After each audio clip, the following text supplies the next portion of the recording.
Staph aureus every day, and yet we tend to be fine. And it's not the healthy people that are concerned about staph exposure. It's really the immunocompromised or otherwise unhealthy, or perhaps if you have a needle stick or other injury, it might cause you some concern, but it's not a fatal disease. So malaria is another example.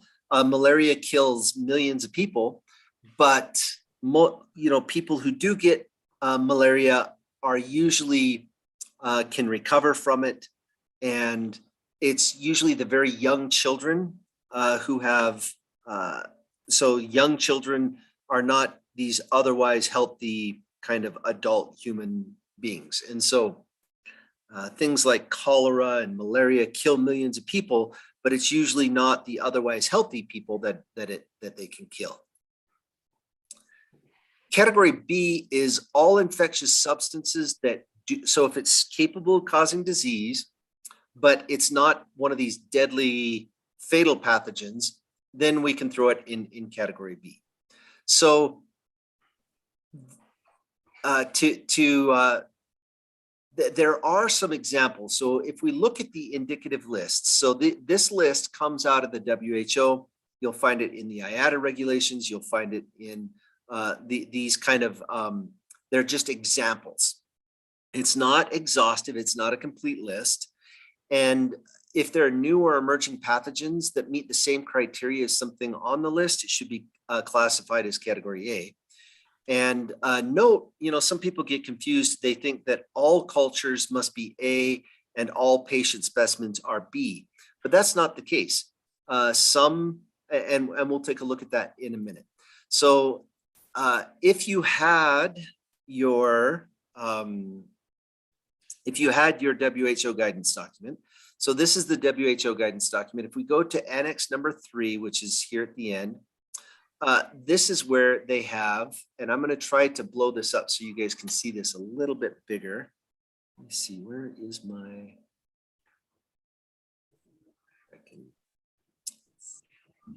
size, where, how do I make this larger?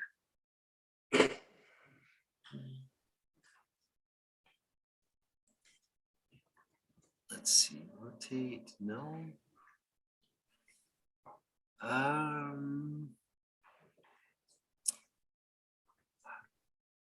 think it's down at the bottom of my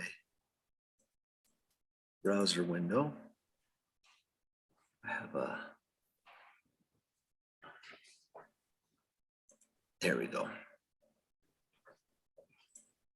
It's not going to let me do this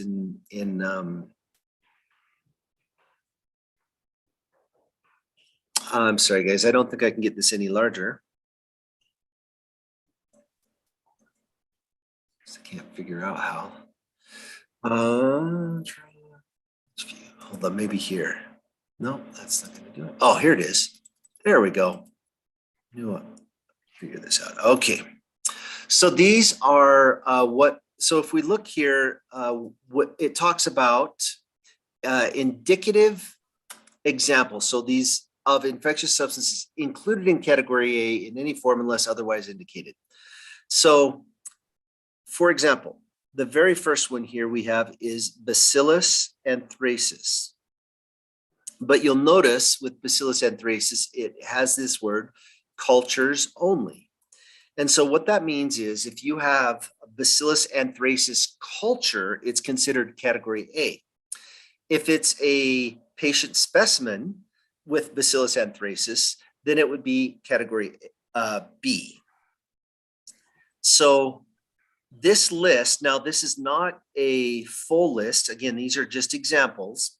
So for example, if we look on here and we try to find SARS-CoV-2, we'll notice there is no, so if we look here, we do not have anything. Here's the S's. We don't have any SARS in here, so not SARS-CoV-1 or SARS-CoV-2.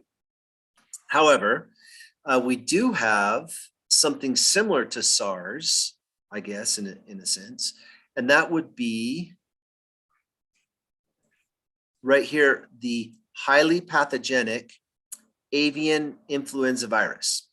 So this would be similar to SARS-CoV-1, SARS-CoV-2, even MERS. I would place the SARS as category A if it's a culture. So if you've cultured the virus, it's category A, but then it's category B as a patient specimen. So that's an example. You'll notice here that there are many entries that have the word cultures. So this is cultures only, cultures only, cultures only, cultures only. You'll notice there are many, most of the pathogens on here have the words cultures only after it. But here we have one that does not have the word cultures only after it. This is Crimean Congo hemorrhagic fever virus. So what that means is if it does not say cultures only, what that means is it's category A no matter what, whether it's a patient specimen or a culture in any form, Crimean Congo hemorrhagic fever virus would be considered category A. And as we look on this list, and as we scroll down, you'll notice that the ones that don't have the words, so we've got Ebola virus, Flexol, Guanarito, Hantan, Hantavirus with hemorrhagic fever, Hendra, Junin, Cassiner forest disease virus, Lassa, Machupo virus, Marburg virus, monkeypox virus. So if you look at all of these that don't have the words cultures only after it, all of these are risk group 4. Sorry, risk group 4. So if you're familiar with risk groups, you'll note that risk group 4 viruses, and they're all viruses, there are no bacteria that are risk group 4. All risk group 4 agents are category A, no matter what. And these include your hemorrhagic fever viruses, such as, most of these are hemorrhagic fever viruses, but also your pox viruses, so monkeypox, variola, your smallpox, and then so it's either your hemorrhagic fever or your pox viruses that will fall under risk group 4 and will fall under category A in any form. All of the ones you'll notice that have the word cultures only after it, all of these are risk group 3. So most of your risk group 3 agents are going to be category A when they're in high concentration and category B when they're in low concentration.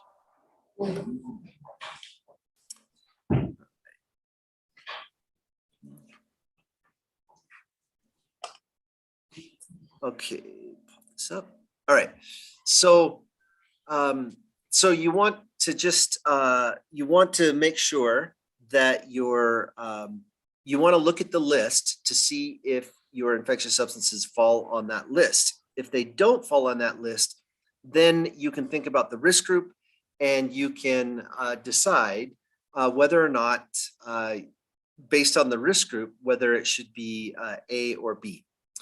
Risk group 2s, so those pathogens that are risk group 2 typically don't cause life-threatening or fatal disease. And so most in healthy people. So almost all risk group 2 agents can be shipped as category B, whether they're cultures or patient specimens are all category B.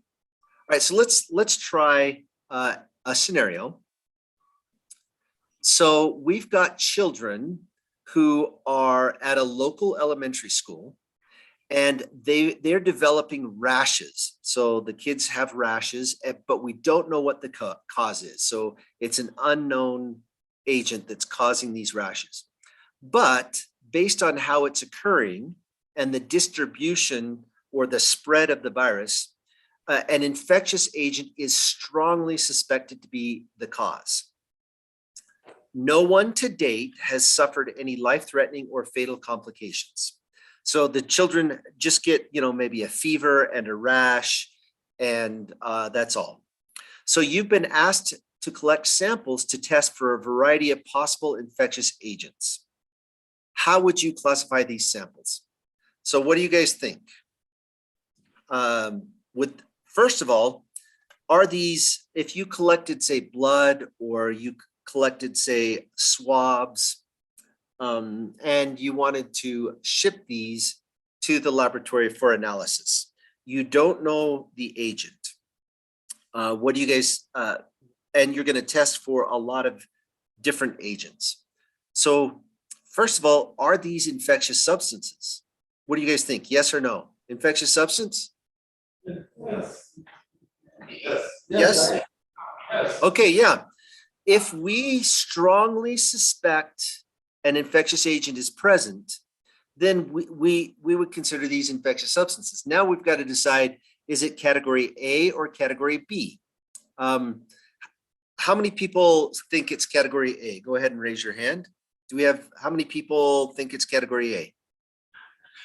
So category A, number of people that will support category A. 1, 2, 3, 4. We have 5 people supporting category A. Good. And for category B, how many? So people, category B have a majority. 1, 2, 3, 4, 5, 6, 7, 8, 9, 10, 11, 12. 12. Okay. Category B. So for those that chose category A, would somebody like to tell me the reason why they chose category A, why they think it should be A? Those that choose category A, can you advance your reasons for that? Well, the reason why I went for category A is because, one, we have underlined that it's an infectious agent that is incriminated. And once an infectious agent is incriminated, this rash that is developed, it could be any of the strong viral organisms that is initiating it. So that's why. Is it pathogenic? Yeah. Pathogenic. Is it life threatening? All right. So, is it life threatening? Eric? Yep. We are talking about category A first. Are you in category A? Okay. Category A. Please give your reasons for choosing category A. It's unknown. It's Unknown. Unknown. Okay. You don't know the level of infection or whether it's infection or not, because it's the best people that know that actually whether it is can kill or not.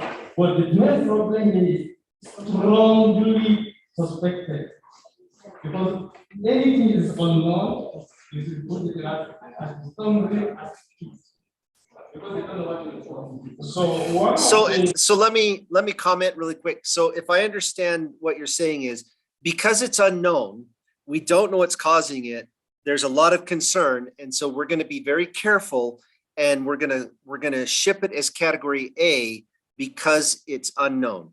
If we knew what the cause was, maybe it was measles, or maybe it was chicken pox, or maybe some other well-known agent, then we could classify it as category B. But because we don't know, we're going to ship it as category A. Is that right? Okay. All right. So we've heard from the category A side. Let's hear from category B. Why would you categorize it as category B? Why I went for category B? Because first is unknown, 2 is infectious agents, but no one to date has suffered any life threatening. So there is no life threatening. That's why I go for category B. In as much as it's infectious agent. Right. So it's infectious. We know it's infectious, but no one has died. So it's not suspected to be a high risk. So and that's a really good point. So category B, so just because I would echo that, just because it's unknown does not make it category A. It's what do we suspect? If we suspect that it's life-threatening or fatal, if people are dying, if we suspect that it's killing healthy people or people are suffering life-threatening fatal complications, then it would be category A. But the children are just getting a rash and a fever.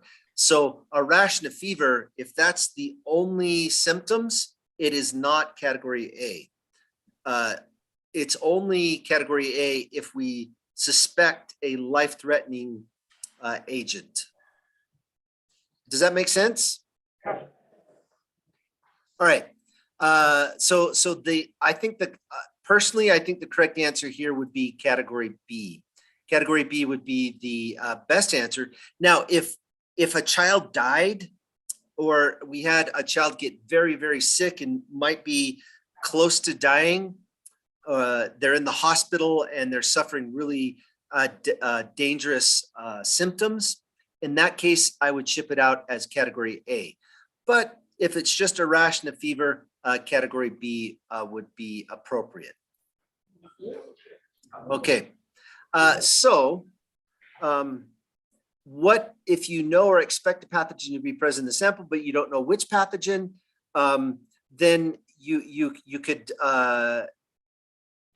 would ship it as category A if it was high risk, people were dying.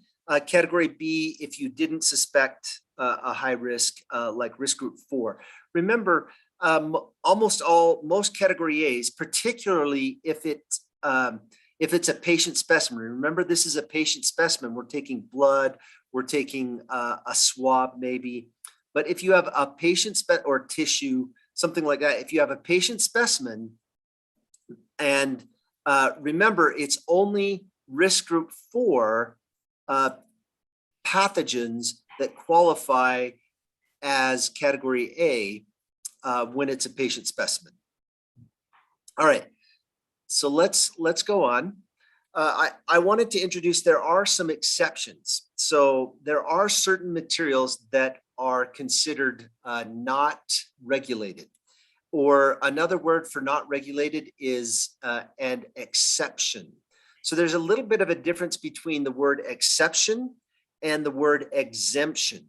And I'm going to talk about what an exemption is next, but I want to point out that an exception, these are things that are completely not regulated, meaning there's no packaging, there's no marking and labeling, there's no documentation, they're completely, there's no restrictions on how they're packaged, marked, or labeled. With an exemption, what that is what it says is if you triple package it, and you mark it exempt human specimen or exempt animal specimen, then it's not regulated. But it only becomes not regulated after you triple package it and mark it. So an exemption requires triple packaging and requires marking. But other than that, once it's triple packaged and marked appropriately, then it's not a dangerous good. Whereas these 7 exceptions, it means that they're not regulated at all. All right, so let's look at these 7 exceptions. If you have a biological material that does not contain an infectious substance, so for example, a human or animal cell line, or some other biological material that is pathogen free, you have to know that it's pathogen free in order for it to qualify for this exception. Number 2 is a non-pathogenic microorganism. So these are your risk group 1 or BSL1 cultures. And so if you have a bacteria such as Bacillus subtilis or a non-pathogenic E. coli, those that are used, for example, in genetic engineering that are non-pathogenic, these are all considered as exceptions, so not regulated. If you've neutralized any pathogen, so for example, autoclaving, or if you've done like another example is a heat-fixed TB slide, or you've done some staining. Typically, when you stain something, you use kind of strong like a disinfectant or something like that to fix the tissue, like formalin or any process that renders the pathogens not capable of causing disease. Like, for example, ticks in alcohol would not be regulated. So if the pathogens have been neutralized, environmental samples such as food and water, but things like mosquitoes caught in a trap from malaria screening, as long as there's not a significant risk of infection, all your food and water, soil samples, and other environmental samples are not regulated. Dried blood spots. So these are your DBS. So there's a lot of clinical testing that are done with dried blood spots. And that's where you take a drop of blood and you put it on a tissue paper and let it dry. And so those blood spots, those cartridges, the tissues that are shipped for certain diagnostic tests are not regulated. Fecal occult blood screening samples are specifically accepted. And then any blood or tissue collected for or related to transfusion or transplantation, none of that is regulated either. So these are the 7 key materials that are not regulated. Let's talk about the 8th one, which is an exemption. So this is an IATA and ICAO. They have an exemption for what they call non-infectious patient specimens. And so these are patient specimens for which there is a minimal, and they use the term minimal likelihood that pathogens are present. So if there's more than a minimal likelihood, then it would be category B or potentially category A.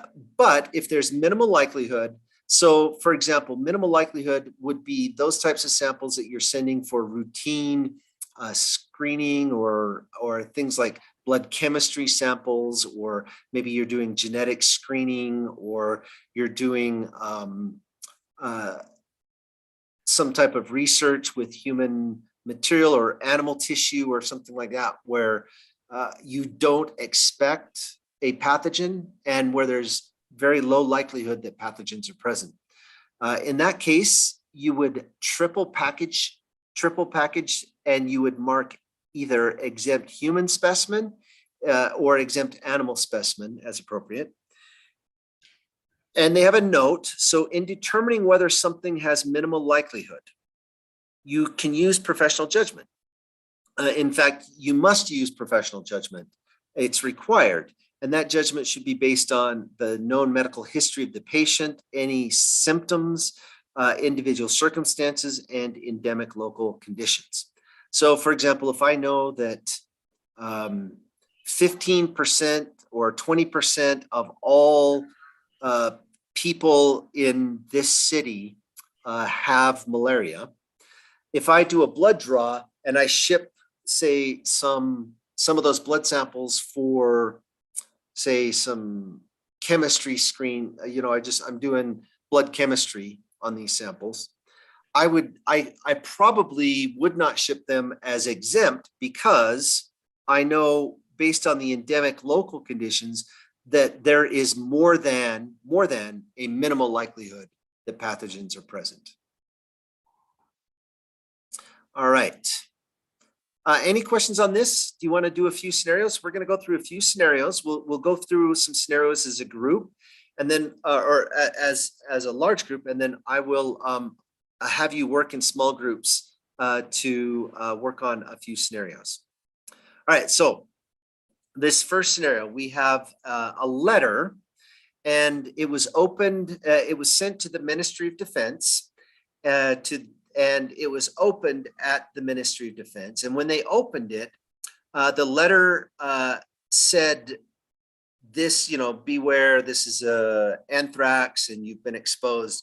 So you've got this potential terror threat that has occurred at the Ministry of Defense. So we're going to send a team of nurses or epidemiologists, field epidemiologists. We're going to send them in to collect nasopharyngeal swabs. And we're collecting swabs from all of the office workers who we feel may have potentially been exposed to the powder from this letter. Then we're going to collect these swabs and we're going to transport them. Let's say if it's in Abuja, we'll probably take them to the NCDC lab in Gadua for analysis. So the first question I want to ask is, are these swabs, so here I have these nasopharyngeal swabs that I've collected from the office workers, are these infectious substances? What do you guys think? Yes or no? So go ahead and raise your hand if you think they're infectious substances. Those in support of infectious substances. How many? Can you put your hands up? Those supporting 1, 2, 3, 4, 5, 6, 7, 8, 9, 10. 10 are in support of a sample being infectious substances. Okay. All right. So we have about 10 for infectious substances, and what, about 5 would say they're not infectious. So let's go. Those supporting that is not an infectious substance, please raise your hand.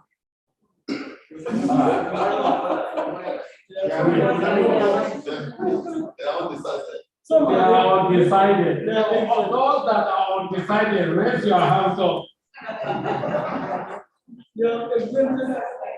The exit. They are exempt. So we have 5 exempt. 5, not 8. Oh, 5? Okay. 5 undecided. 5 undecided. 10 yes. Any no's? Any other category? No. So we have only 15 that responded. Okay. All right. Well, let me see if I can help you become more decided. Let's look at, I'm going to go back and we're going to look at the definition of an infectious substance. So let's look at the definition of an infectious substance. So infectious substances are substances which are known or reasonably expected to contain human pathogens. So it's something that we reasonably expect to contain pathogens. So let's go back and think of this scenario. So let's say that the police, the military, the investigators believe that this is a real terror threat. This isn't just some, they really believe that this is an actual anthrax letter. So here's the question. If we believe that this is an anthrax letter and people have been exposed to that powder when the letter was opened, would you expect to find anthrax in their nose if they were exposed to anthrax powder? Yes. And I would say yes, right? We would expect some of these people to have exposure. So in that case, in my opinion, I think the answer would be yes, these are infectious substances.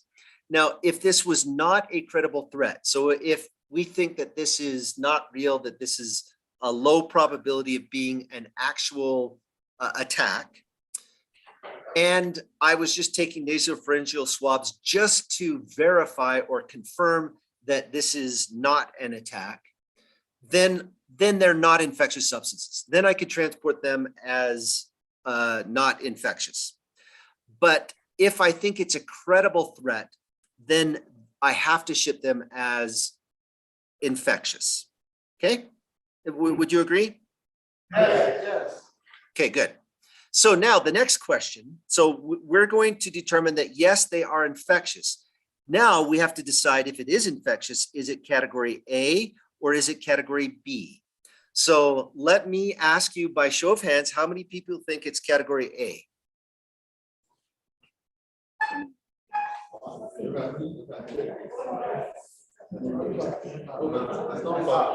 All the class supported that is category Oh, everyone says it's category A. All right. So we have 0 for category B.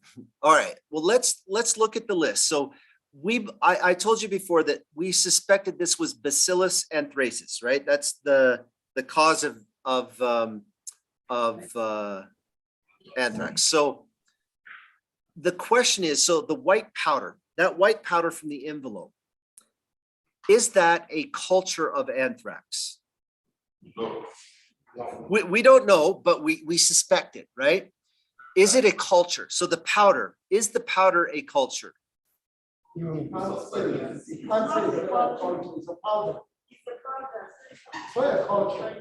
Let's look at the definition of a culture. A culture is the result of a process by which pathogens are intentionally grown. So I assume that the terrorist who prepared this letter intentionally grew the anthrax so that powder would meet the definition of a culture. So the powder is a culture, right? Whoops, I pushed the wrong button. I got to get my share back on. Okay, so we know that the powder is a culture, but the nasopharyngeal swabs that we're collecting, these swabs here, are these a culture or a patient specimen? Patient specimen, all right. So the powder, we could say the powder is, so let's see, let me change the color here. Okay, so we know the powder is high concentration, and that's a culture. And the swab is low concentration, right? And would be a patient specimen. And in fact, the swab meets the definition of a patient specimen because it's something that was collected directly from a patient, a human or animal. And so the swab is low concentration patient specimen. So if we look at the list, so let's go back to the list from the WHO, and we have on the list here Bacillus Anthracis, and it says for Bacillus Anthracis, so Bacillus Anthracis is a risk group 3 agent. It's a risk group 3, and it says here cultures only. That means if you have a culture of anthrax, it's A. If you have a patient specimen with anthrax, it's a B, right? So I would go back and look at this. So do we have a culture of anthrax or do we have a patient specimen of anthrax? So the swabs are specimens, the powder is a culture. So if I were to transport the powder, I would package it as a category A. But if I was shipping the swabs, I would ship them as category B. Does that make sense? Yeah. All right. So the correct answer, so you're both right. So the powder is an A, the swabs are a B. All right, so now I've taken the swabs back to the laboratory and I streak the swabs on an agar plate. And this is a picture of what comes out from the nasopharyngeal swab when I streak it on the agar plate. And let's say I have identified, let's say this particular culture and this particular culture, these two cultures based on their colony morphology, based on, I did some subculturing. I have done some gram stains. I've determined that these are gram positive spore forming rods. And so I believe that these two cultures from the nasopharyngeal swabs are Bacillus Anthracis.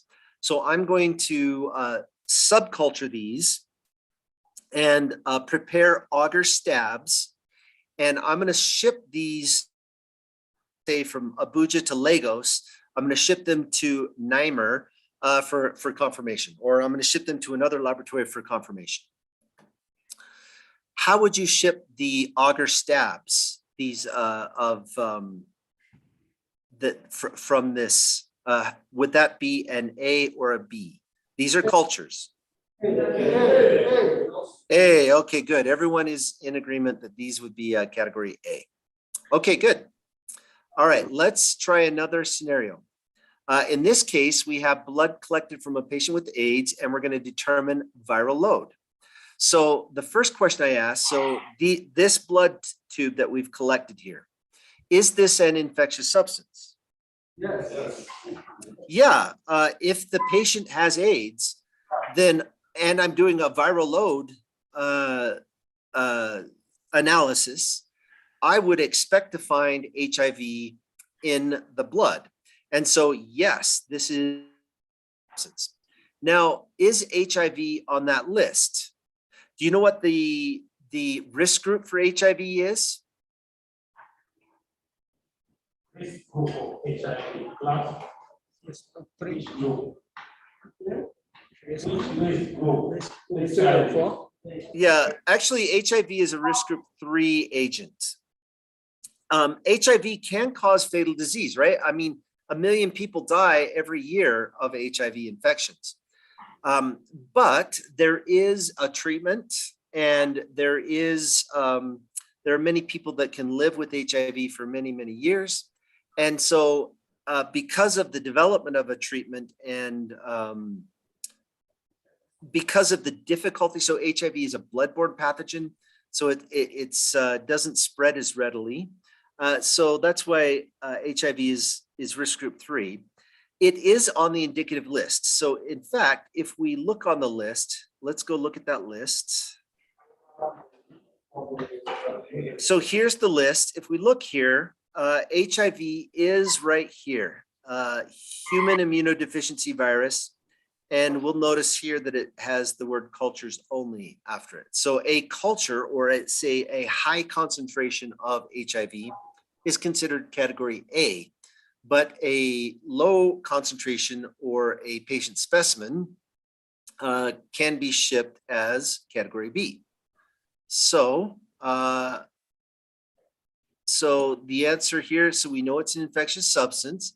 Yes, it's on the indicative list. So is the blood we're collecting here, is this a culture or a patient specimen? It's a patient specimen.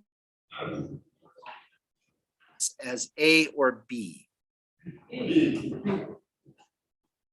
B? That would be correct. Yes, I would classify these as category B as well. Okay, now let's do another scenario, gonorrhea. So we have a patient presenting with symptoms of gonorrhea. So gonorrhea is caused by the bacteria Neisseria gonorrhea.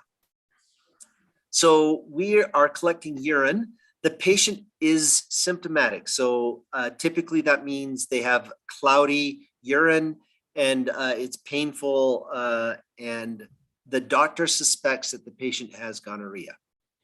So we have a sick patient. And so the first question I would ask is, we have this urine here. Is the urine from a sick patient with gonorrhea, is this an infectious substance? What do you guys think? Would you expect to find pathogens in the urine? Yes. Yes. Okay. The next question, is Neisseria gonorrhea on the indicative list? What do you guys think?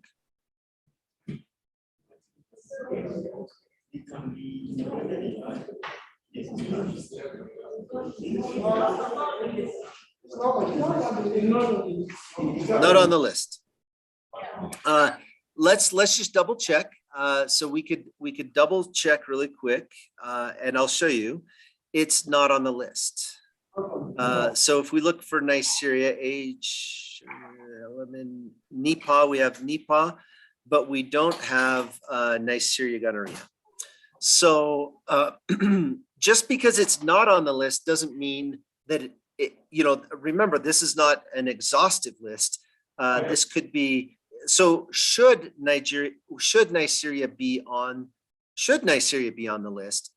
And the question is does Neisseria cause a life-threatening or fatal disease?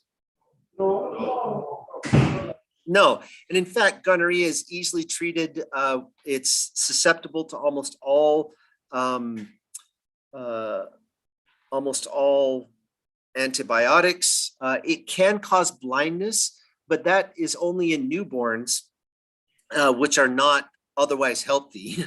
And and it can cause permanent disability, for example, with women who have long-term untreated infections with gonorrhea. It can cause infertility. And so, however, that's because it's easily treated. Also, gonorrhea is a risk group 2 agent. And because of that, whether it's a culture or a patient specimen, how would you classify it? A or B? What do you guys think? B. So gonorrhea would be a B, whether it was a culture or whether it was a patient specimen. All right. So just a note, this is kind of some new changes. If some of you had training before, if you intentionally infect animals, so if you intentionally infect an animal with the pathogen, you really can't ship them by air. They're not allowed by air. But if you intentionally infect an animal, they should be treated as a culture of that pathogen. So if you're intentionally growing pathogens in animals, those are considered cultures. Even if you're collecting a blood from the animal, it's a culture, not a patient specimen. Just keep that in mind. All right, so what I'd like to do a comprehension check, and in your book, so does everyone have a printed book there? Yes. Student guide. So in your student guide, you should have a list of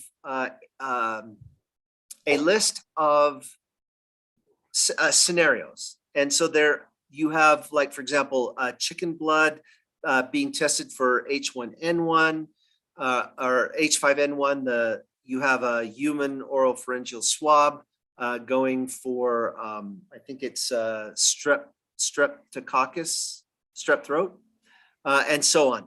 And so you have a list of 13 different pathogens. You can work together with a partner, or you can do it yourself, but I want to give you 15 minutes, 10 minutes, about 10 minutes, take your time. But I want you to decide and put an X if you think it should be category A, or if you think it's category B, put an X there. And then I have exempt and I have not regulated. So remember, exempt, these are the patient specimens with minimal likelihood. And then the not regulated will be one of those 7. Remember, there are 7 exceptions. These are the 7 exceptions. This is the 8th exemption for human or animal material that are low probability or minimal likelihood of an infectious substance. And then if it is infectious substance, then it's either category A or B, and you have to decide. So I'll give you 10 minutes to work on that, and then maybe Husseini or Easter, can you guys let me know when everyone's done? All right. Eric will do that. 10 minutes for the exercise. Then we'll get back to you. Take care. So please. 10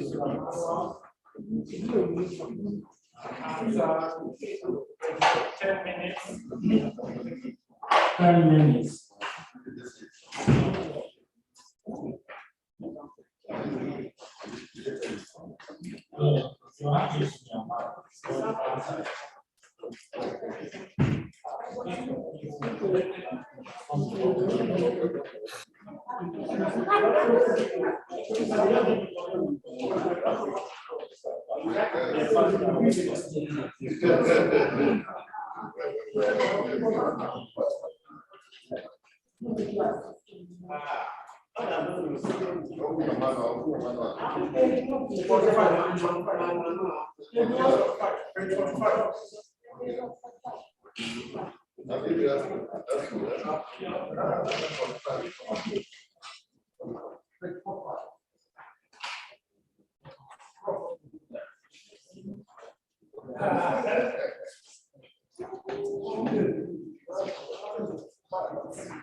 10 minutes.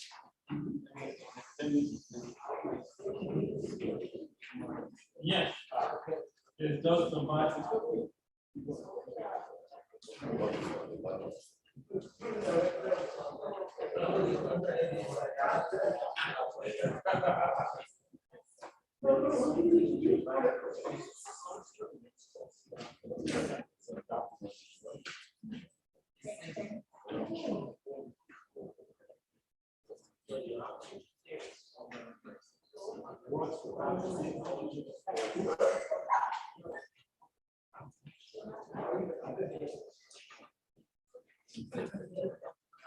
Bio crisis has landed. Where did you go? It's been around. And now the exam is coming.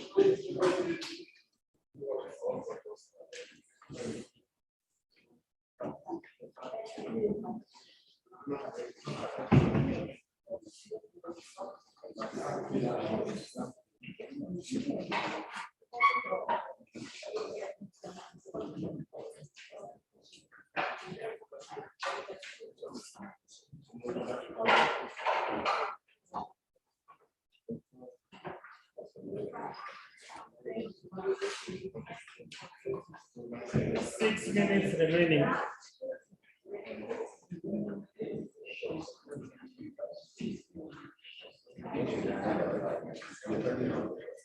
If you pass all these, you are close to passing your exams.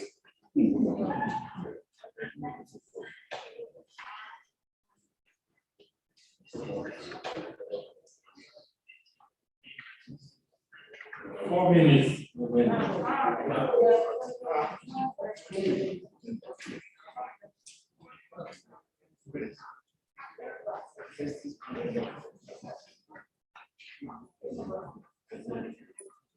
Hello, madam. Joby Clinic and Maternity Hospital.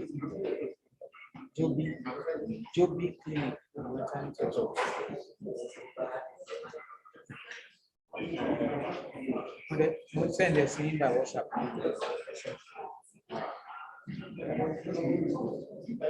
We can answer this question in 3 minutes.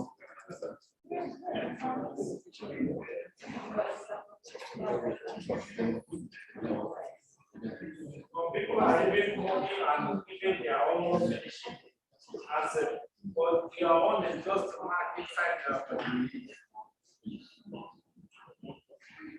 And that's just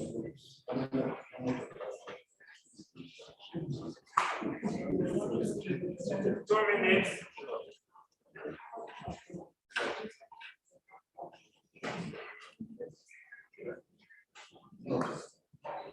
So can we make back to you?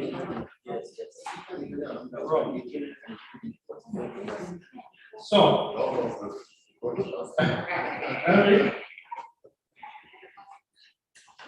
we are done and ready to reply back with the questions on board.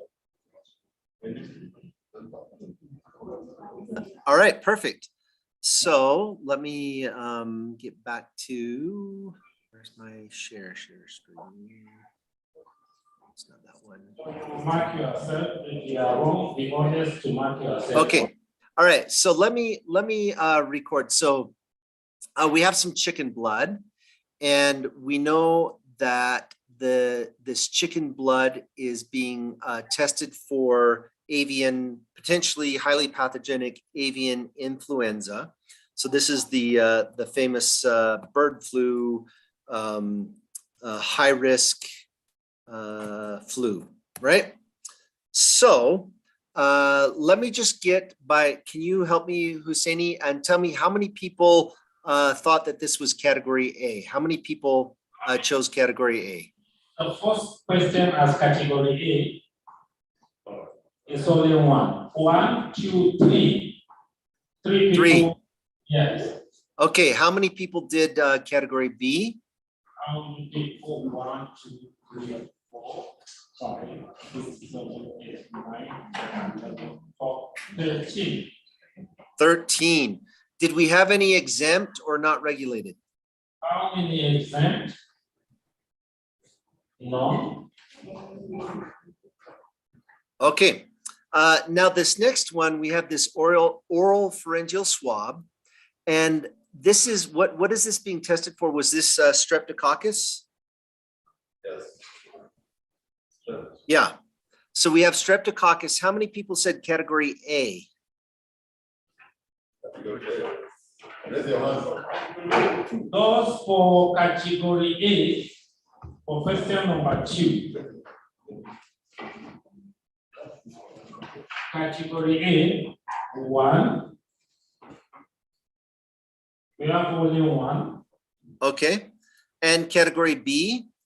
Category B, 1, 3, 5, 7, 10, 11.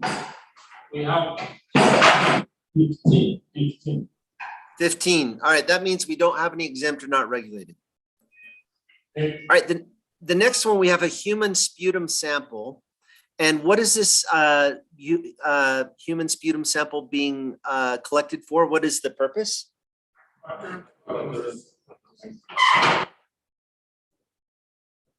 Is this the Mycobacterium tuberculosis?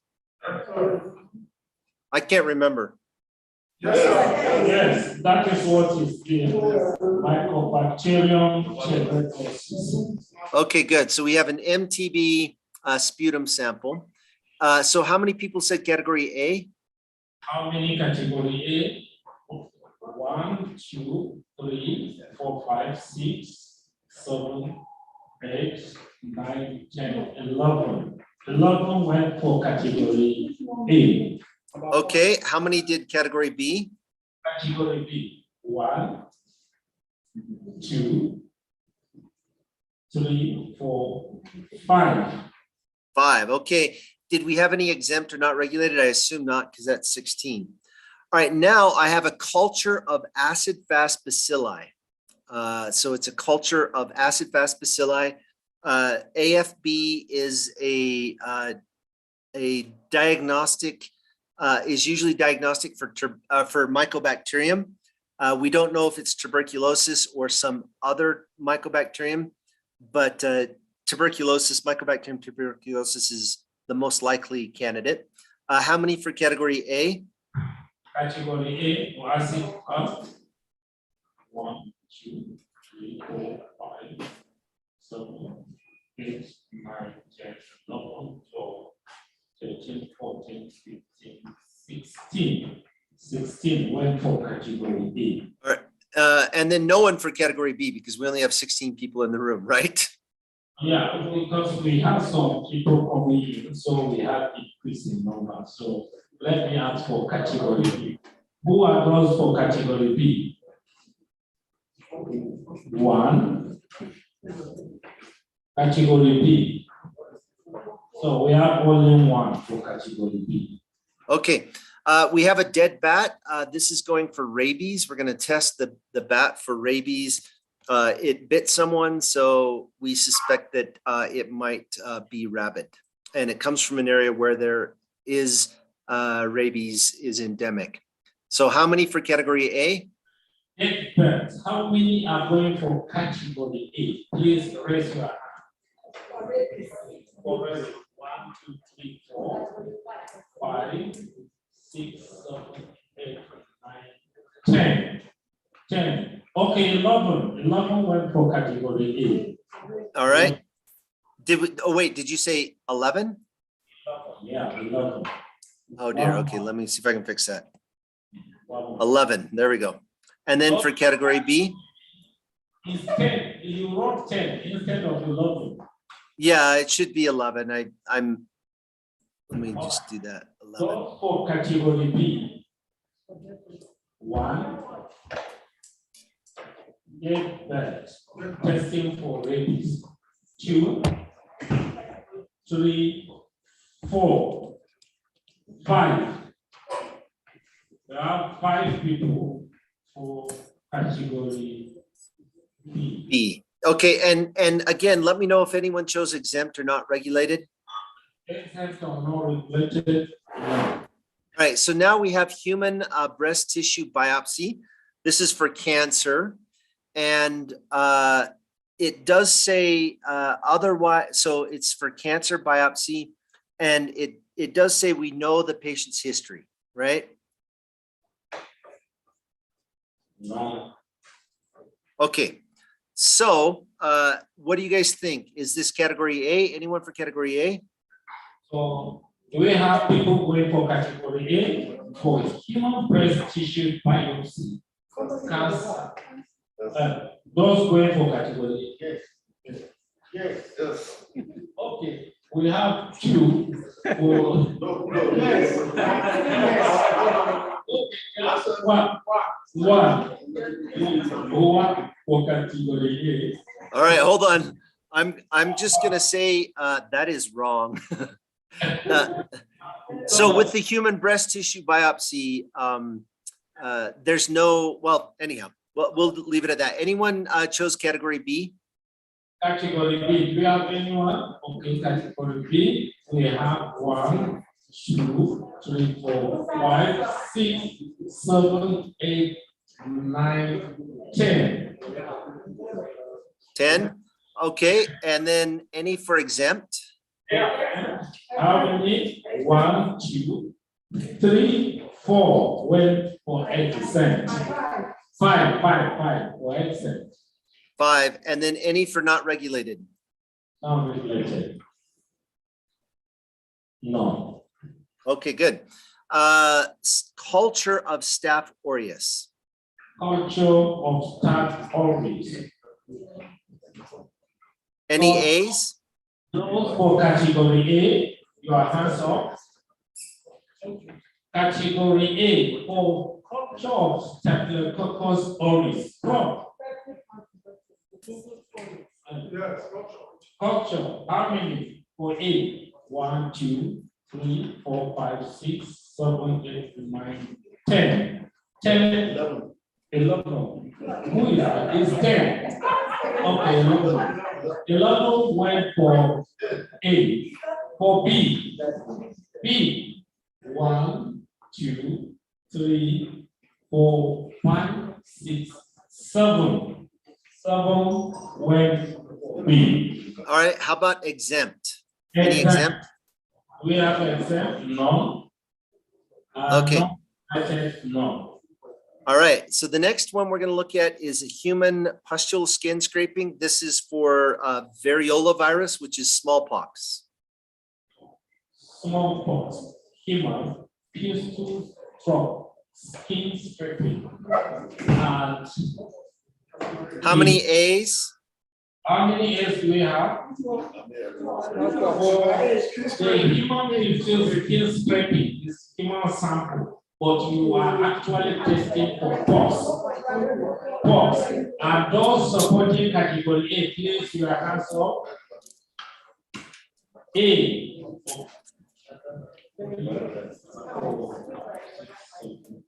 8 went for category A. Okay, good. How many for category B? How many went? Okay, category B. 4, 7, 8 for category B. Okay, how many for exempt or not regulated? None for exempt and none for non-regulated. Okay, good. Now we have a culture of Salmonella Typhi.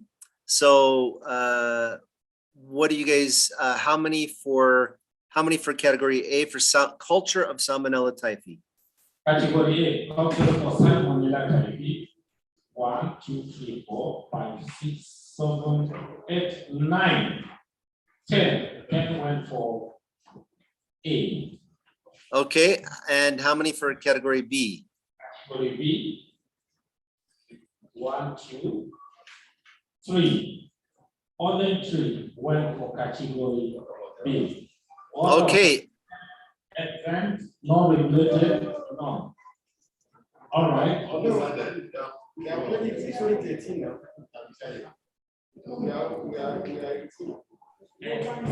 People are on this. So now next is bovine sera. Yep, foot and mouth disease virus. or foot and mouth disease virus.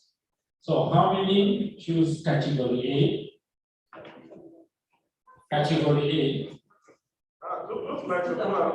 No, please let have number 10. Bovine sera for foot and mouth disease virus. How many?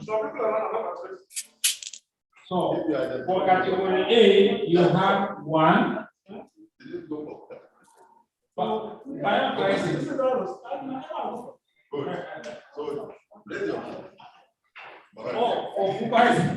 So we have 2 people. 3. 3 went for category A. Then for category B, how many people? 3, 7, 10, 11, 12, 13. 13 for category B. Any exempt or not regulated? You category B. Okay, we have 14 for category B. No exempt, not regulated, we don't have. So it's 14 for category B. 14. All right. So now we have human urine and human blood, and I can't remember what I wrote down for the, is that, what is the human blood for? I can't remember. Minimal likelihood of disease sent for pregnancy test. Sent for pregnancy test. Pregnancy test, that's right. Okay, good. And what do we know about the patient? Is it unknown medical history? It's minimal likelihood of disease. Minimal likelihood. Yes. All right. So so any category A's? So category A, do we have people that support category A?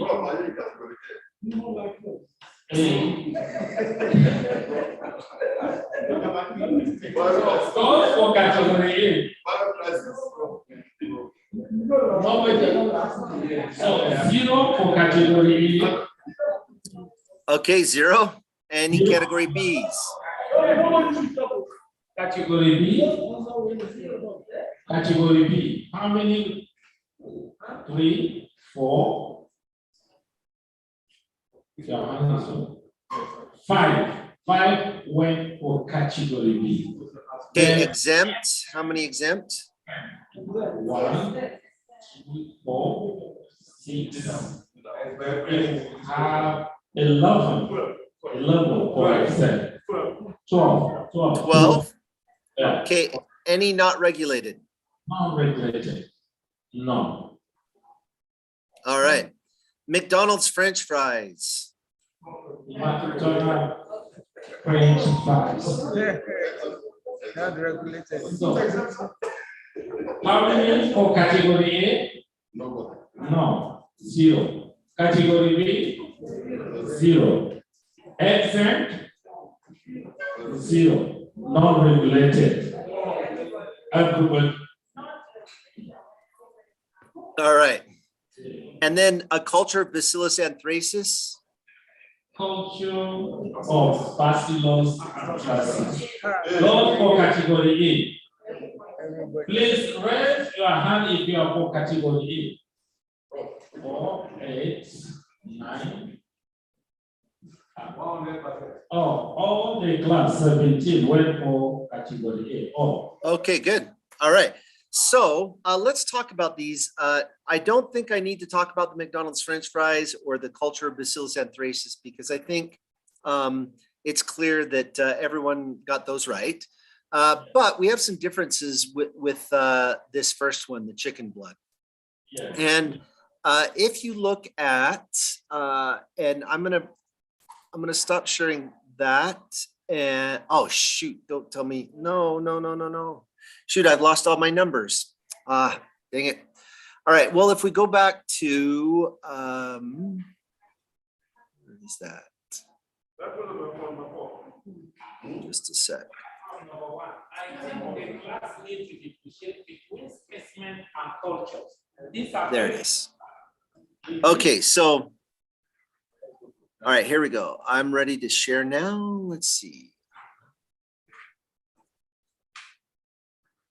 Okay, let's see. This is the screen I want to share right here. Okay, here it is. Okay, so if we look at the highly pathogenic avian influenza virus right here. So that would be like a H5N1 type influenza. And in this case, it can cause death. However, doesn't spread readily among humans.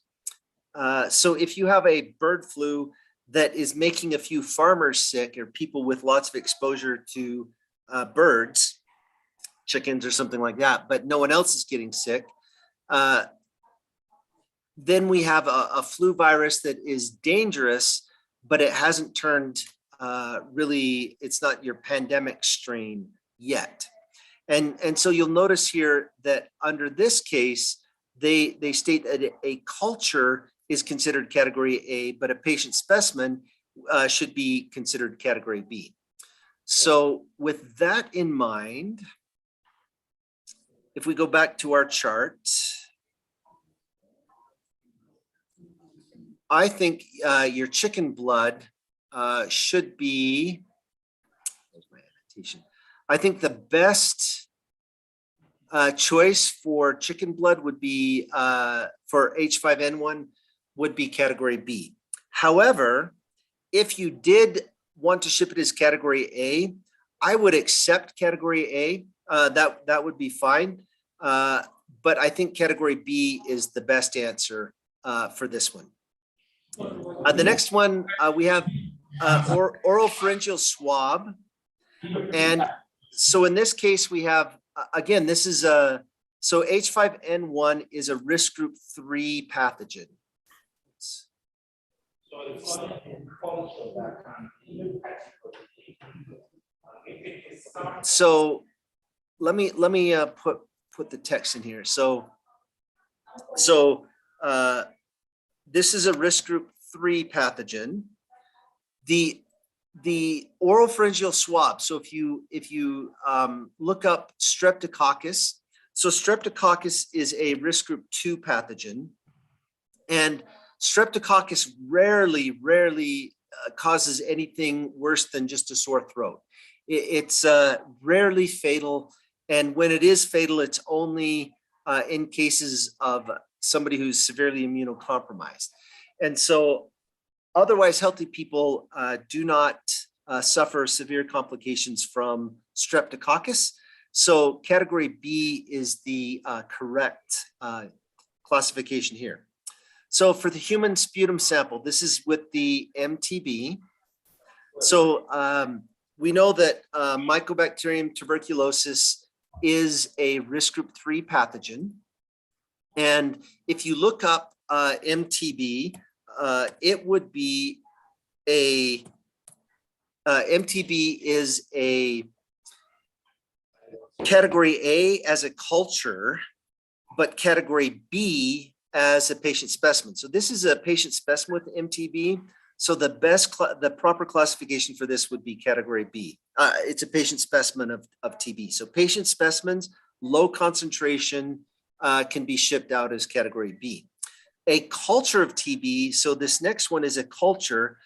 So the proper classification for an AFB culture would be, and again, this is also a risk group 3, pathogen should go out as category A. For the dead bat, if we look at rabies, so the rabies virus, rabies does cause, if you think about rabies, it does cause life-threatening or fatal disease. And in fact, it's about 70 to 80% fatal if untreated, or maybe even more. Maybe it's like 100% fatal if untreated. But there is a vaccine, and you can apply the vaccine after you have been infected, and that can provide sufficient protection. And so rabies virus is actually, because it is treatable and it doesn't spread from person to person. So in that case, rabies virus is actually a risk group 2 pathogen. And this is a diagnostic specimen or patient specimen. And so it can go out as category B. Category B would be the best classification there. For the human breast tissue biopsy, this is for cancer screening. It's not for an infectious disease. The best answer here would be exempt, although it does say in this case, I remember now, it does say that the patient history is unknown. So because it's an unknown patient history, there is a possibility that the patient could have HIV or some other bloodborne disease. So if you selected category B, that would also be appropriate. So either category B or exempt, I could see it going either way. Both would be acceptable. So a culture of Staph aureus. So Staph aureus is a risk group 2 pathogen. However, with some strains of Staph aureus, you might have a multi-drug resistant, high toxin producing strain. Even in that case, I think most people are not, most people who get severely ill from Staph aureus are not otherwise healthy. And so the best answer for this would be category B. And only in very, very rare circumstances where you had a really well-known, high-risk, multi-drug resistant strain of Staph aureus, then in that case, possibly, you might maybe, I'll put a very small maybe on this culture of Staph aureus. The next one, this human pustule skin scraping, this is Variola virus. So Variola is a risk group 4 virus. And Variola smallpox has not been seen in humans since the 1970s, 1980s was the last known case of smallpox. It's been eradicated. And so if we found something that we suspected might be smallpox, any type of pox, it would be category A. This is a very high risk shipment. So all shipments that involve pox viruses, monkeypox, smallpox, maybe even cowpox, although cowpox is vaccinia virus, that is lower risk, so cowpox can probably go category B, but most other pox viruses are going to go category A. Salmonella Typhi, I would treat Salmonella Typhi. Again, Salmonella Typhi is a risk group 2 pathogen. And so I would treat Salmonella Typhi the same way I would kind of do a culture of Staph aureus. The best answer would be category B. Although if you did, I could, see very rare cases where you have a high toxin producing strain, multi-drug resistant, possibly could go as a category A, but almost always it's going to be category B here, category B here. The bovine sera, in this case, we're dealing with FMD. And FMD is interesting because in some countries like Europe and the United States where FMD has been eradicated, it's a risk group 4 pathogen. However, in some countries, I think like I would guess in Nigeria, because FMD is very common, it's actually a risk group 2.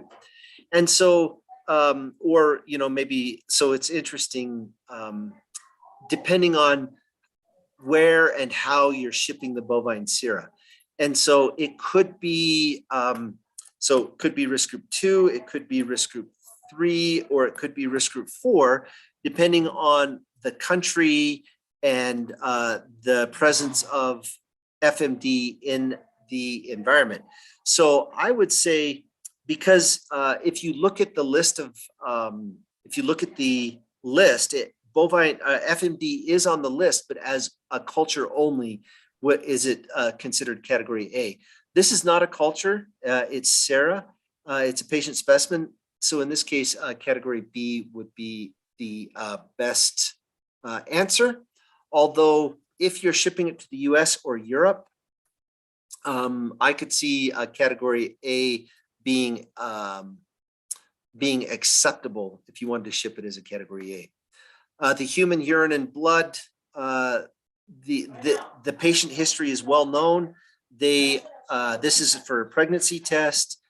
We know that there are no pathogens present, so category exempt is the proper classification.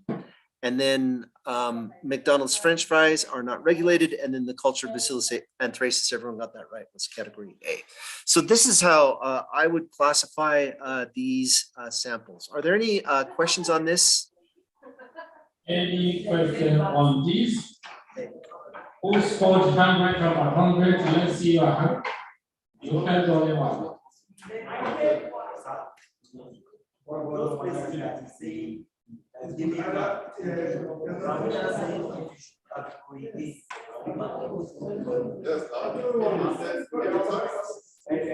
Now, let me give a clarification, particularly for the bovine sera sample.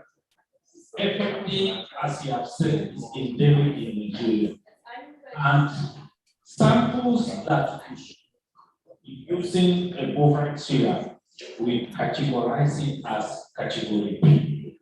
But if we have cultures of FMD that we want to ship, is classified as category B.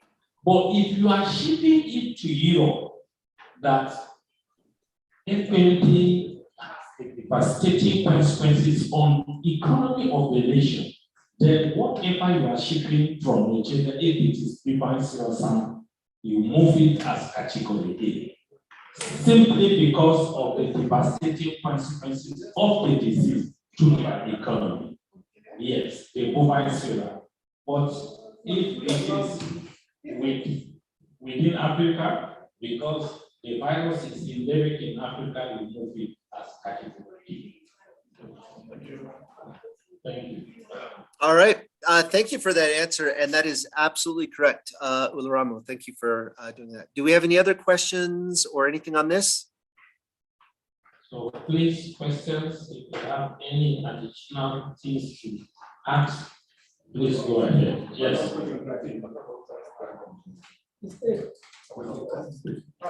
Yes, I still want clarification on number 9, culture of Salmonella Typhi.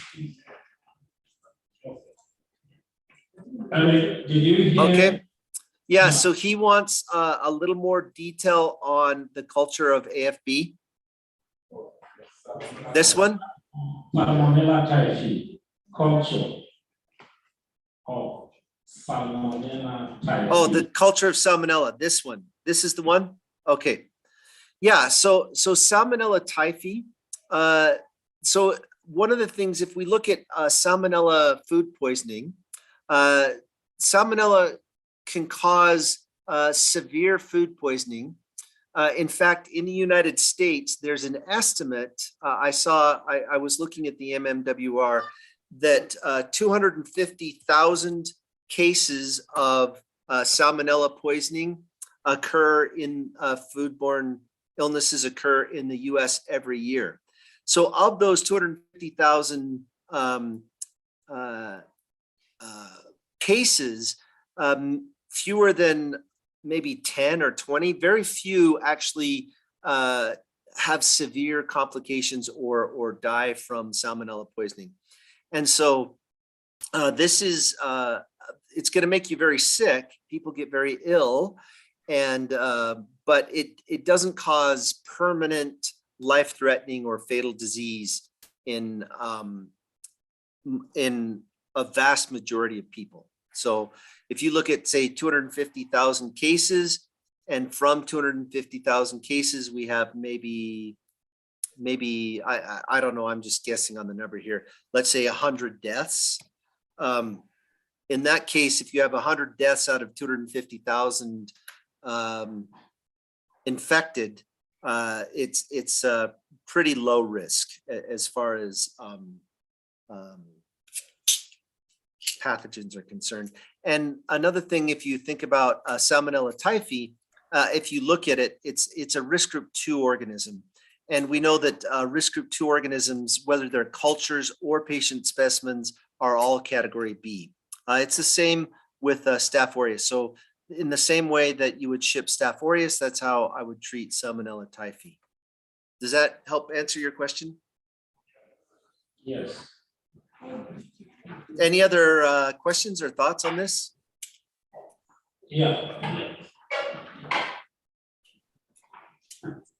Please clarify difference between culture and that culture and sample swab according to the categories. Did you get the questions? Yeah, so the culture, so I'm not sure. Maybe, hold on, let me see if I can, I might have, let's see. So there's the correct answers. Whoops. All right, so here's some ways to think about the basic classification. Let me, I think I have a slide. Yeah, here, let me unhide this slide. Okay, or share screen. Here we go. Okay, so this is one way to think about it, is when you look at category A. So category A are going to be pathogens or substances that are very high risk. And in fact, if we look at, if you look at the, let me see if I can show you a label. Here's a, let's see, where's a category A label? Let me get to labeling. We're going to talk about labeling tomorrow. Yes. But this right here, we see this is the label that's required for category A. And right here, it says, in case of damage or leakage, immediately notify public health authority. So what they're saying is a category A package. This is the label for a category B, by the way. But for a category A, if a category A package is damaged or leaks, you must immediately call the public health authority for your country. So in the US, if you had a damaged category A, you must immediately notify the CDC because it is a serious consequence to the community, and it has to be tracked and monitored and followed.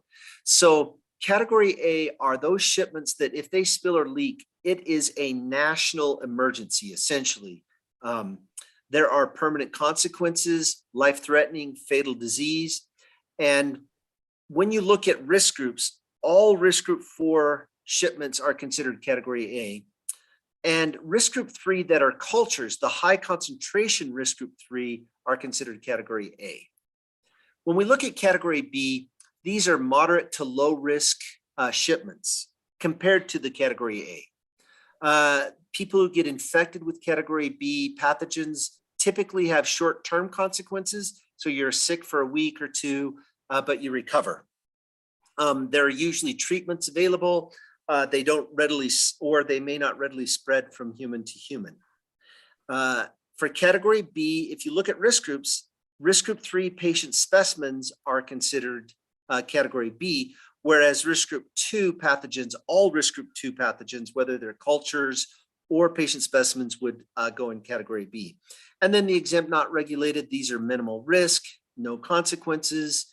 And for risk groups, it's the risk group 1 organisms. So this is just another way, if you're familiar with risk groups, this is another way that you can kind of look at categorization. Another thing, remember, category A and category B, they're both infectious substances. But you're familiar with the story of the boy who cried wolf, right? So if every time there was, if the shepherd called wolf every time and the townspeople came running out every time and there wasn't a wolf, then the shepherd would not have the town's help if there really was a wolf, because they would ignore it. And so the idea is category A shipments are reserved for the highest risk emergency notification shipments. And so typical everyday shipments that are regular routine and are not a significant concern to the general public. They might be a risk to the individual carrier. They may be a risk to the person carrying the package or to the people receiving the package, but they're generally not a big risk to the community or the population. Those can be shipped out as category B. But if there is a high risk to the community, a high risk to the environment, to the population, then and if we need to note, if it's an emergency notification, if it spills or leaks, then you want to mark it as category A.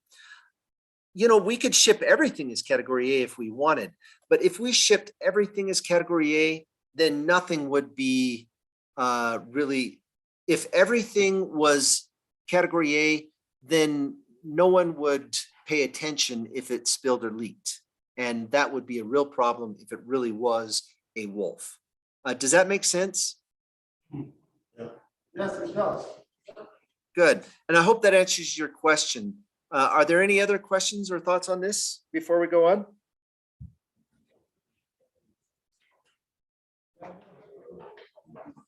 All right.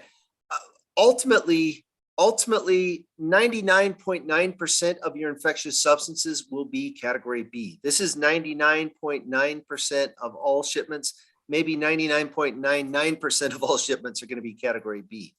It's only when there is so unless you're working with tuberculosis, so if you have cultures of TB, or if you're working in a Lassa fever lab or if you suspect an Ebola outbreak, then very few things are category A. It's really just the really high risk stuff. So let's think about SARS-CoV-2, right? So how would you ship SARS-CoV-2? Let's say you have blood samples, or let's say swab samples, nasopharyngeal swab samples for SARS-CoV-2. How would you ship those, A or B? What do you guys think?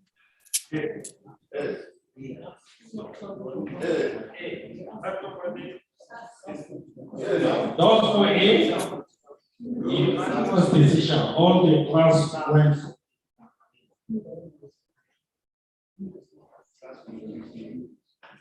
All right, so let me, I'll show you the actual,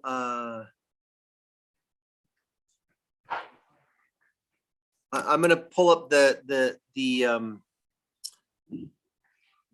let's see, let's see, the WHO, here it is. Okay, so I'm gonna pull up the WHO guidelines for shipping SARS specimen, and let me share my screen now. Let's see, share, let's see, where is it? Here it is. Okay, so the WHO published guidelines for shipping SARS specimens. And so this would be SARS-CoV-1, but also SARS-CoV-2. So let me see where it says transport. So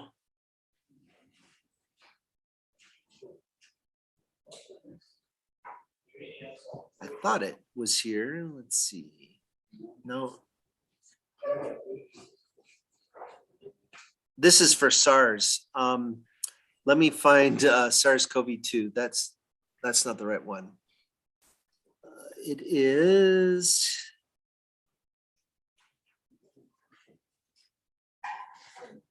ABSA, no. Where is it? WHO, SARS, CoV-2 shipping guidelines. All right, so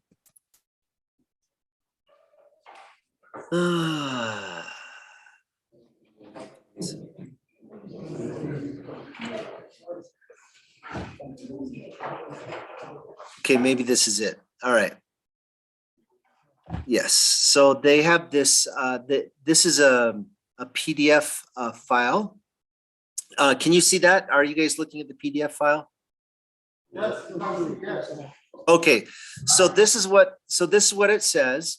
It says that, and let me see if I can blow this up so it's a little bigger.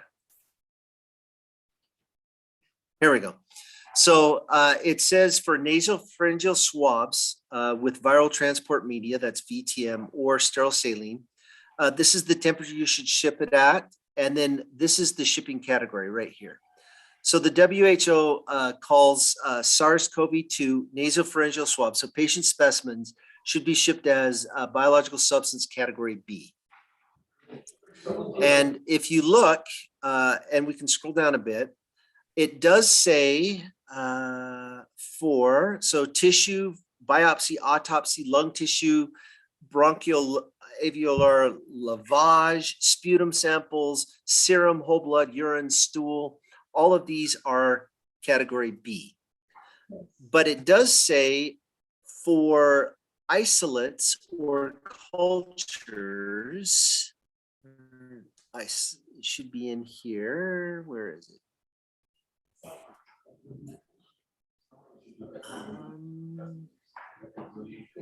They do say if you have isolates or cultures, so it says confirm, so non-propagated, there it is, non-propagated samples from suspected or confirmed COVID-19 cases are assigned to UN 3373 biological substance category B, unless the country of origin, transit, or destination have national recommending defining otherwise. So some countries that might be, say, SARS-CoV-2 free, might be COVID free, they will require it probably to be a category A shipment. But that's just for a few countries. And then if you do have a propagated, so an isolate or purified or cultured SARS-CoV-2 sample, they should be category A. And I'm not seeing that here. Maybe it's this one. So it's interesting because the WHO will tell you to ship it as category A. The US CDC actually says isolates and cultures of SARS-CoV-2 can go category B. All right. So the correct answer for most SARS shipments would be ship them out as category B for the diagnostic. All right. Okay, so if there are no more questions, let's go on to the next step, which is identification. So when it comes to identification, here's some information. You need to look at, so both IATA, the WHO, and ICAO, they publish what's called a list of dangerous goods. And every dangerous good must be assigned what's called a proper shipping name, or PSN. And the proper shipping name, this is the name of the material that must be listed on any paperwork or on the outside of the package.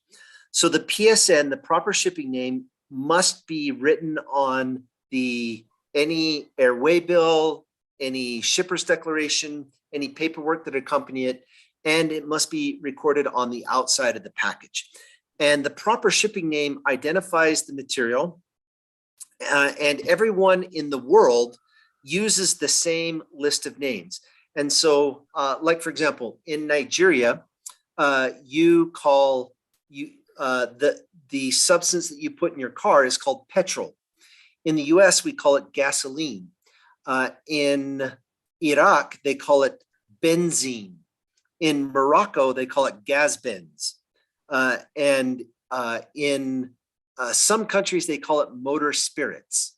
And so different cultures, different countries, different languages, they have different names for the same material. And so the idea of a proper shipping name is to ensure that everyone uses the same name to describe the material. So there is no confusion. So if I gave you a package and on the outside of the package, it was marked motor spirits, you probably would have no idea what that was. But if I marked it petrol, you'd know exactly what it is. And so the idea is to use a name that everyone in the world uses the same name. And so where you would find that is to find this list, you're going to want to look. This list is found in your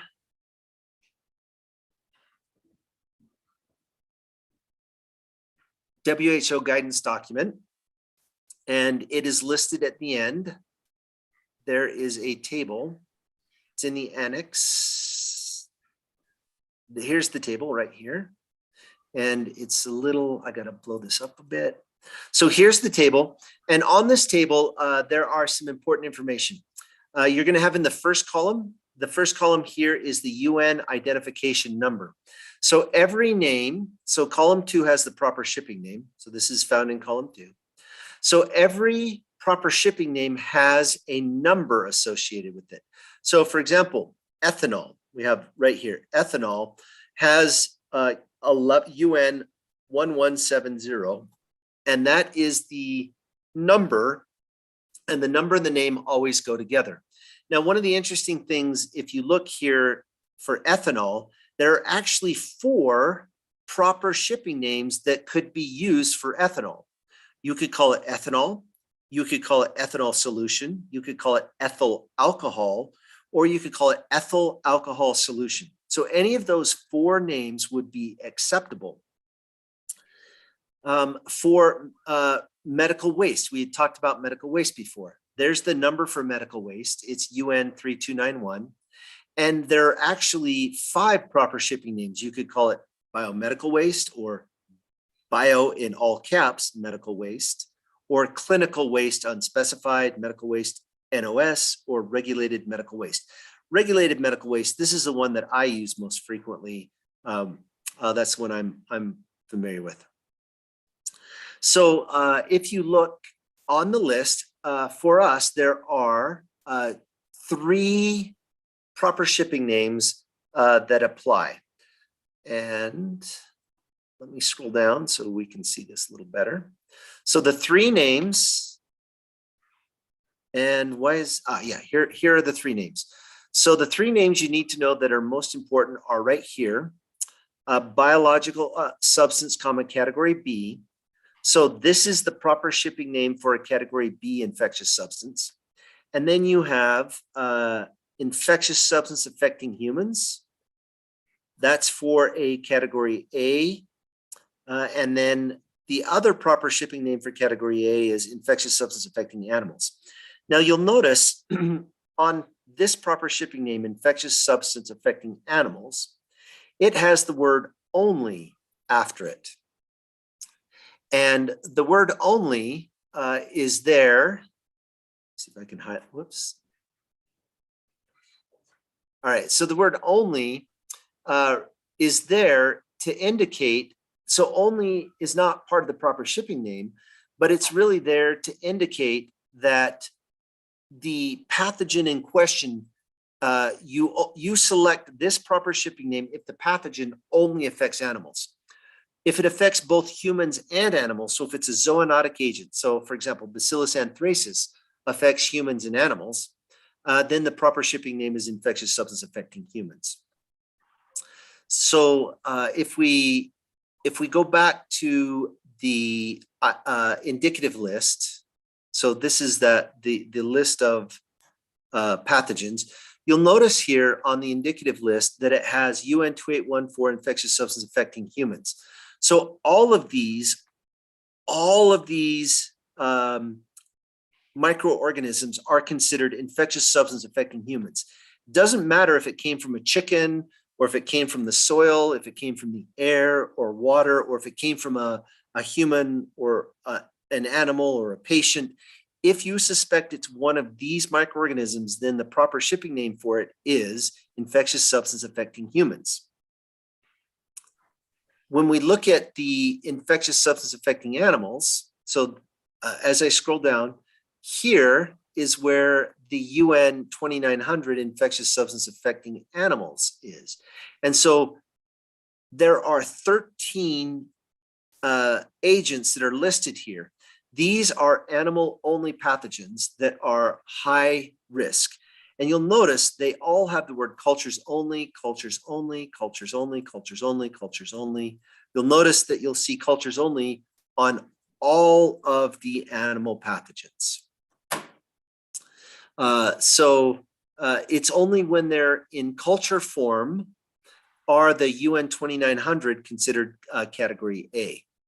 So you have African swine fever virus, avian paramyxovirus type 1, classical swine fever, foot and mouth disease virus, that's the one we were talking about earlier, the goat pox, lumpy skin disease, mycoplasma mycoides, PPR, peste des petits ruminants, rinderpest, sheep pox, swine vesicular disease, and vesicular stomatitis virus. These are all really high-risk animal pathogens that have severe economic risk impacts if they're released in the environment. All right, so going back to this table, so as we look at this table, there are other things on this table. We have the class or division. So this will tell you, for example, category B, biological substance category B are class 6.2, regulated medical waste are class 6.2, infectious substance affecting humans and infectious substance animals are all class 6.2. And those are all of the class 6.2 agents. This tells you which hazard label to use. So for example, if you're shipping ethanol, if we go back to ethanol, we use a flammable liquid hazard label. If you're shipping with dry ice has the miscellaneous hazard label. If you're shipping category A, so here's our category A, we use the infectious substance hazard label. That's that white label I showed you before that has the, in case of damage or leakage, immediately notify public health authority. If we look at biological substance category B right here, it says for hazard label, it says none. And that's because when we go back to marking and labeling tomorrow, we're going to talk about the biological substance category B. It uses a mark. It looks like a label, but it's actually a mark. And we'll talk about the difference between marks and labels tomorrow. Column 5 here talks about PG. PG stands for packing group. If we look at category B, if we look at dry ice, if we look at infectious substance affecting humans and animals, we'll notice that there are no packing groups associated with class 6.2 infectious substances or with dry ice. The next column here, and we're going to talk about this tomorrow as well. This tells us which packing instruction and the maximum that's allowed on a passenger aircraft. And then this is the maximum allowed on a cargo aircraft. So this will talk about both the packing instruction and the quantity limits.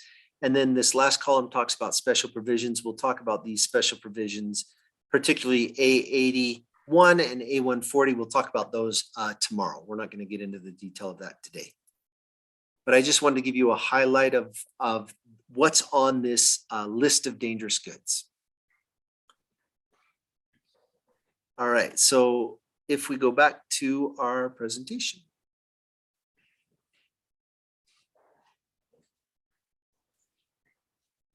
So we know every dangerous good has a proper shipping name, and every proper shipping name has a 4-digit UN number, and the number and the name always go together. And a dangerous good, when you write the name and the number, it can only have one proper shipping name, meaning you can't have an infectious substance that is both infectious substance affecting humans and infectious substance category, or infectious substance affecting animals. All right. So these are the list of proper shipping names. We have for category A, these are the 2 for category A. And for category B, this is the proper shipping name and UN number for category B. Dry ice, you can use either this one or this one. Both are acceptable for dry ice. I usually, just to make things simple, this is the one I use for dry ice. And then exempt, remember, exempt are not considered dangerous goods, but you still have to write a name on the outside of the package. So you have to write exempt human specimen on the outside of the package. So it's like a proper shipping name, but you'll notice there's no UN number that goes with it.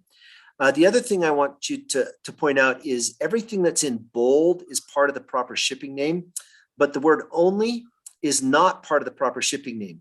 So if you write the word only when you list it on the form or the package, it's acceptable, it's allowed, but it's not required. And then the last thing I want to point out is there's this star that comes after the proper shipping name, infectious substance affecting humans and infectious substance affecting animals. And if there's a star, you'll notice there's no star here. There's no star after category B. But what that means is if you see that star, it means that the proper shipping name must be supplemented with the technical name in parentheses. So for example, if I had a culture of TB, the proper shipping name would be infectious substance affecting humans, UN 2814, and it would have in parentheses after I write the proper shipping name, I put the technical name. The technical name is the scientific name of the pathogen. So it's the genus and species of the bacteria or the virus name. So it would be SARS-CoV-2.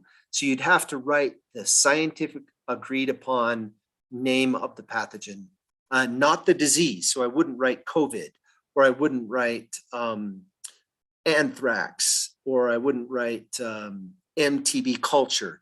It would be the name of the microorganism. All right, medical waste. I'm not going to go into a lot of detail here. You probably don't ship any medical waste, and if you do, I can't imagine you're going to ship it by air. But there is a new UN number for medical waste, and that is medical waste that is known or expected to contain category A infectious substances. So UN 3549 is category A medical waste, and UN 3291 is category B medical waste. Just note that UN 3549 is forbidden for air transport. It's not allowed on airplanes. All right. So what I'd like to do is, you recall we had this list right here, right? And you guys wrote in your student books, you had you selected either category A or you selected category B. What I want you to do then is to there's another column. If you look in your student guide, there's another column that I think is at the end, or maybe it's the beginning, I can't remember, but it asks you to write the proper shipping name. So for those that are dangerous goods, that would be those that are category A or category B, I would like you to write the proper shipping name. Now, I want to make one other point about the proper shipping name, and that is proper shipping names, you are not allowed to abbreviate proper shipping names, and they must be spelled and appear exactly as they do on the list. So they have to look exactly like this. You could include a technical name, that would be nice, or not, if it requires a technical name. Remember, if as a start requires a technical name. All right, so I'm gonna let you guys work for a few minutes. Actually, you know what? We're gonna do that as homework because we're almost out of time. I know it's getting late. I can see the sun going down. So this is gonna be your homework. Your homework is going to be to individually write the proper shipping name for these 13 items. Now, if it's not a dangerous good, if it's not category A or category B, if it's exempt or not regulated, then you don't need to write a proper shipping name. All right, so let's, as a final exercise, before you guys leave, remember, do your homework, come tomorrow, and Husseini and Easter, I want you guys to check their homework and make sure that they did this, and check it for any mistakes.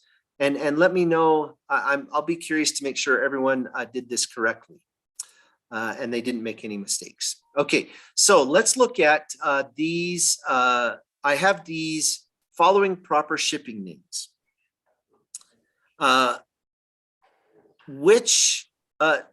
Only one of these answers is correct or acceptable.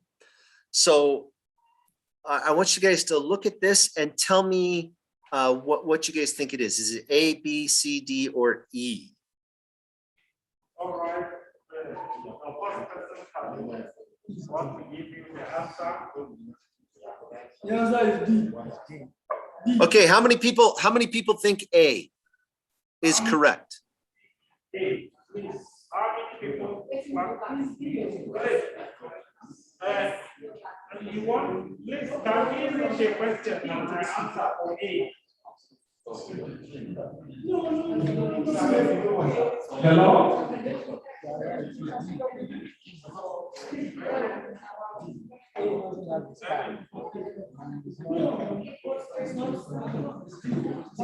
Hello?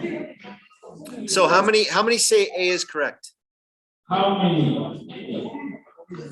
Please, there is no point to IQ. How many? How many say is correct?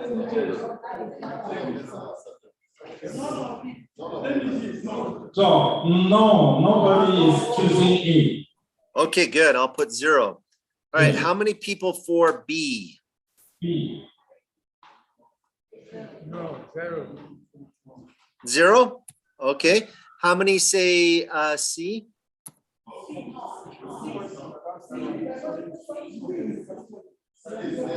How many? C. Yes, we are B. I'm for B. We are past B. We are No, we can go back. I can go back. I'll put one person says B. Okay.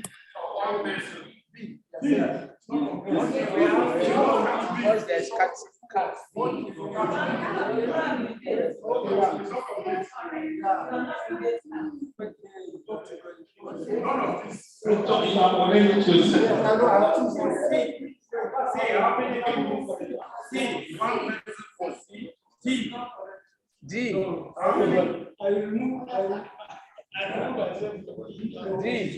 Do we have 0 for C? 0 for D. How many for D? 0 for D? No, D is 1. E. All right, so we have 1 for D, and that means let's say 16 or 17 for E. All right, so let's look at the answer. So hold on. So let's look at the answer. So the correct answer is E. E is correct. So A is wrong because you can't have humans and animals. B is wrong because you cannot abbreviate cat. It has to be category. C is wrong because you can't use the word solid. And D is wrong because it's not infectious substance, it's biological substances. One thing I want to point out, you'll notice that this is singular and this is plural. You can either use the singular form of substance or the plural form of substances. Both are acceptable. All right, let's try it one more time. Let's do, whoops. The next, why can't I? Okay, all right, really quick. Look at this one and tell me which one, what one did you guys think? How many people say A? How many? A. No? How many? So nobody for A. How many for B? One for A. No.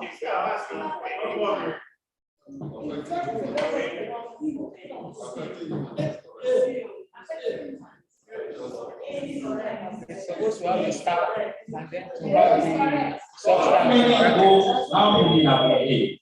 A. Not correct. If you guys think, if you think multiple ones are correct, that's fine. If you want to tell me, if you want to choose A and B, you can raise your hand for both.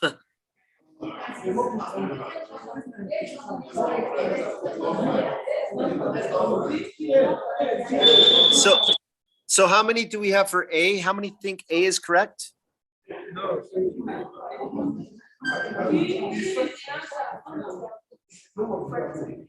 All right. All right. Well, I'll just move on because we're running short on time. So I'll just give you guys the answer. So the correct answer is B. That is acceptable. And you can see here the problem with the first one is they misspelled the word affecting. They used the effecting, not affecting. And the number is wrong here. And then, of course, it's genetically modified microorganism. And so that is the correct answer would be B. All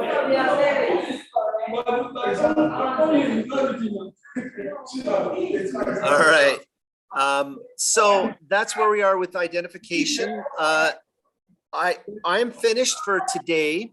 Tomorrow we're going to talk about mitigation. We're going to talk about packaging. We're going to talk about marking and labeling and documentation. And then we will have a final exam tomorrow. So we're going to do two exams.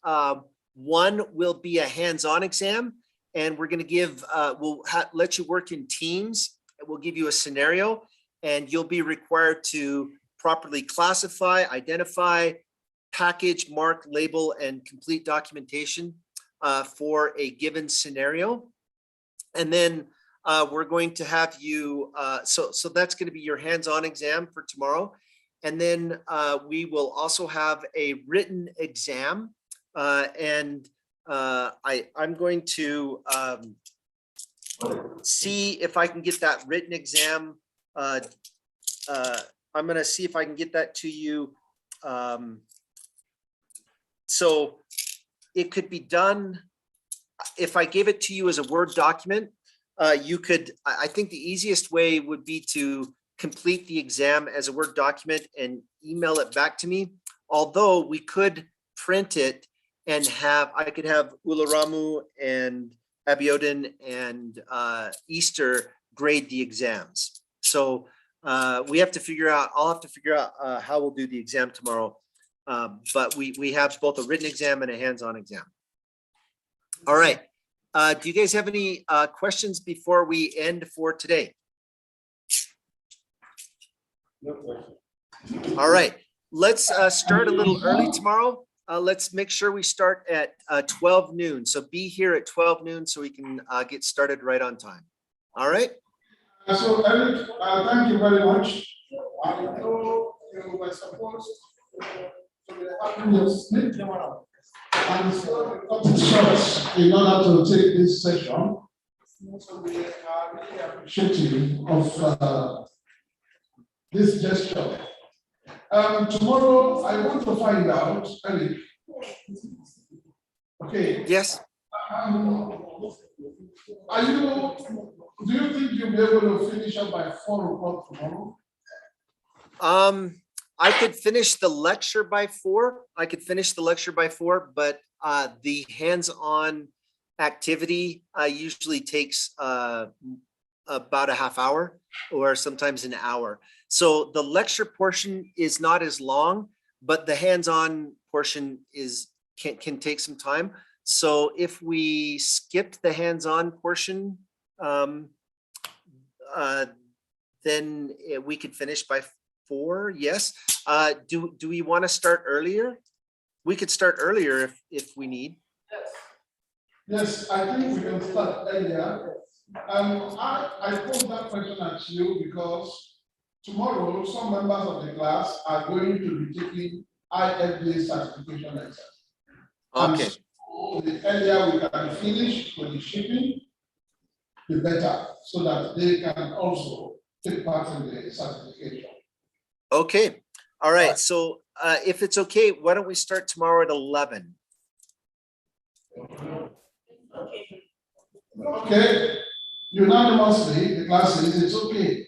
11 o'clock. All right. That's okay. Fine. And then we'll finish by 4. We'll definitely finish by 4.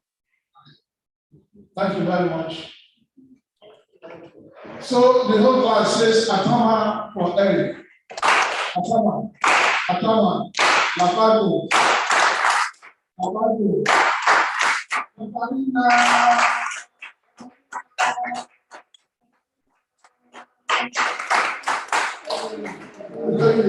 All right. Thank you. I miss getting that in person. So thank you so much. All right. We'll see you guys tomorrow at 11. Eric, I'm expecting the certificate.